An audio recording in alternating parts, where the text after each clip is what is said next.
और हमारे defence editor Manish Prasad हमारे साथ जुड़ गए हैं। मनीष, पाकिस्तान के हमले में अस्पताल में 400 लोगों की मौत और पाकिस्तान का इनकार। अब पहली नजर में ऐसा क्या दिखाई दे रहा है जिससे यह बिल्कुल साबित होता हो कि यह हमला पाकिस्तान की तरफ से किया गया?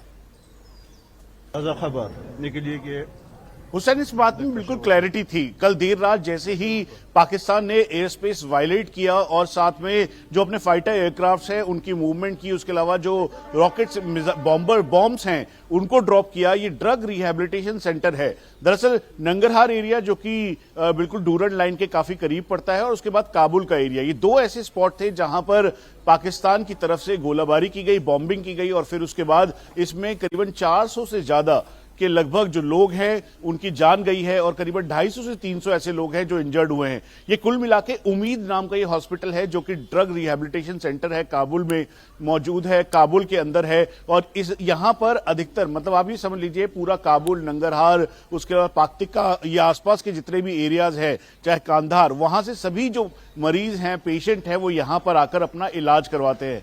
पाकिस्तान की तरफ से फेस सेविंग के तौर पर यह कहा गया है कि ये एक ड्रोन असेंबलिंग लाइन थी जो कि अफगानिस्तान की तरफ से, तालिबान की तरफ से बिल्कुल इसमें क्लियरली कहा गया है कि ये दरअसल पूरी तरह से झूठ है। और जो हमारे ऑन ग्राउंड सोर्सेज मौजूद है जो कि वहां पर काबुल के अंदर मौजूद है, उन्होंने भी इस बात की पुष्टि की देर रात, क्योंकि अफगानिस्तान तालिबान की जो एम्बेसी है दिल्ली में, उसने भी इस बात को कंफर्म किया कि पाकिस्तान ने ना ही केवल एयर स्पेस वायलेट किया बल्कि एक बहुत ही कायरतापूर्ण हरकत की है जिसमें करीबन 400 से ज्यादा तालिबानी अफगानी जो लोग हैं उनकी जान गई है। तो ये पाकिस्तान की तरफ से एक तरीके से एस्केलेशन है, और जो अफगानिस्तान ने कहा है कि हम इस समय रहते हुए इसका पूरी तरह से बदला लेंगे, क्योंकि एक छोटी बात नहीं है पाकिस्तान के द्वारा। तो ये एक, अब ये समझ लीजिए कि जो मनीष, आपको जरा रोक रहे हैं, कुछ बिल्कुल लेटेस्ट तस्वीरें आ गई, वो जरा दर्शकों को उसके बारे में बता दें।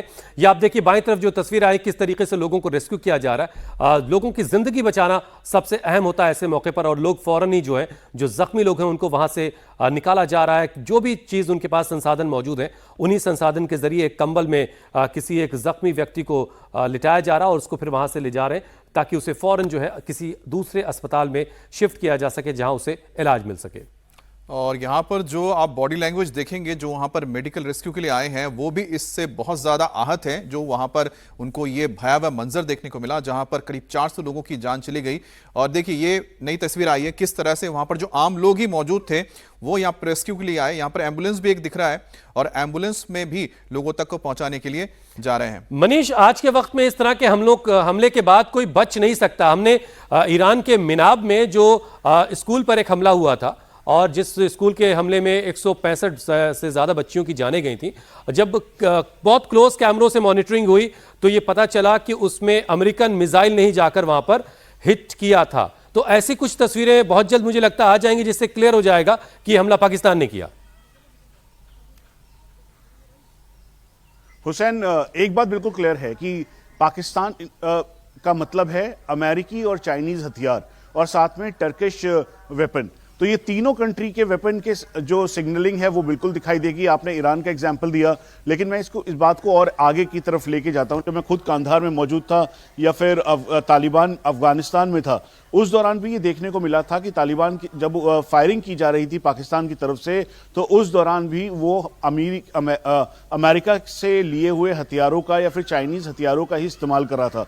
फाइटर जेट का इस्तेमाल करना और फाइटर जेट का इस्तेमाल करते हुए उस एरिया को टारगेट करना जहां पर एक साथ बहुत सारे लोग हैं, मासूम हैं, और इसमें कई सारे बच्चे हैं, महिलाएं हैं, इन सबको टारगेट करना। और तालिबान की तरफ से हमें बार बार इस बात को कहा गया है कि इसका खामियाजा पाकिस्तान को भुगतना पड़ेगा। पाकिस्तान ने इसको एस्केलेट किया है। हथियारों की बात आप समझ लीजिए, चाहे उनके फाइटर एयरक्राफ्ट हों या फिर उसके अलावा F-16 जैसे फाइटर एयरक्राफ्ट जिसमें बॉम्ब लगे हुए थे, और फिर उसके बाद उसका इस्तेमाल करके या फिर मिसाइल का इस्तेमाल करके इन्होंने किया। ऐसा नहीं है कि अब तालिबान ने रोकने की कोशिश नहीं की, उन्होंने अपनी एयर डिफेंस गन यानी L-70 और बाकी जो हथियारों के जरिए ट्रेसर राउंड्स फायर किए थे, उस दौरान फायर किए जब ये देर रात, जब भारत के समय के अनुसार करीबन 5 से 6 घंटे पहले जब ये फायरिंग की गई थी। तो इस बीच मनीष ये बता रहे हैं कि तालिबान ने भी धमकी दी है कि तालिबान भी जो हमला हुआ इसका जवाब लेगा और जिस तरह से मासूमों को टारगेट किया गया उसका जवाब अब पाकिस्तान से लिया जाएगा और हमला होगा, पलटवार होगा और बहुत ही घातक होगा, क्योंकि इससे पहले भी देखा गया है कि